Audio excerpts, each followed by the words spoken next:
সমুদ্রে চলছে কড়া নজরদারি, চারদিকে যুদ্ধজাহাজ, তবুও অবরোধ উপেক্ষা করে সেই পথেই এগিয়ে চলেছে এক বিশাল ট্যাঙ্কার। সরাসরি পাড়ি দিয়েছে হরমুজের সেই সংকীর্ণ পথ। যুক্তরাষ্ট্রের অবরোধের মধ্যেই ইরানের সঙ্গে সংশ্লিষ্ট আরেকটি সুপার ট্যাঙ্কার হরমুজ প্রণালী পাড়ি দিয়ে প্রবেশ করেছে পারস্য উপসাগরে। এই প্রণালী ও ইরানের বন্দরগুলোতে যুক্তরাষ্ট্রের অবরোধ চলার মধ্যেই এ নিয়ে দ্বিতীয় মার্কিন নিষেধাজ্ঞাহীন ট্যাঙ্কার পাড়ি দিল হরমুজ। জাহাজে চলাচলের তথ্য বিশ্লেষণকারী সংস্থা LSEG ও কেপলারের তথ্য অনুযায়ী RHN নামের এই ভেরি লার্জ ক্রুড ক্যারিয়ার খালি অবস্থায় পারস্য উপসাগরে প্রবেশ করেছে। প্রায় 20 লাখ ব্যারেল তেল বহনে সক্ষম এই ট্যাঙ্কারটি খালি অবস্থায় চলছিল বলে জানা গেছে। তবে ট্যাঙ্কারটি কোন দিকে যাচ্ছে তাৎক্ষণিকভাবে তা স্পষ্ট হওয়া যায়নি। সংবাদ মাধ্যম আল জাজিরার প্রতিবেদনেও প্রকাশ পেয়েছে এই তথ্য।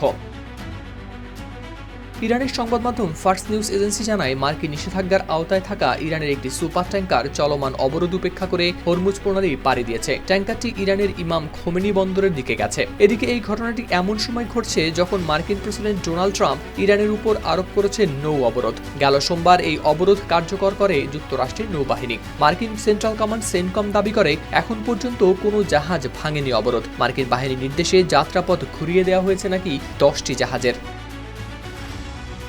তবে বাস্তব চিত্র দিচ্ছে ভিন্ন ইঙ্গিত। কারণ মার্কিন বাহিনীর অবরোধ উপেক্ষা করে এর আগেও নাকি হরমুজ প্রণালী পার হয়েছিল রিচেস্টারি নামের এক ট্যাঙ্কার। এটির পরিচালনাকারী প্রতিষ্ঠান সাংহাই জুয়ানরুন শিপিং কোম্পানি লিমিটেডও রয়েছে মার্কিন নিষেধাজ্ঞায়।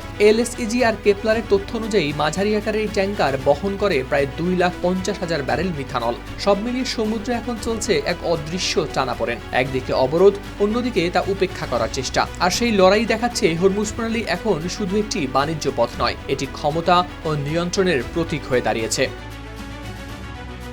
হাওলাদার শামীম, RTV।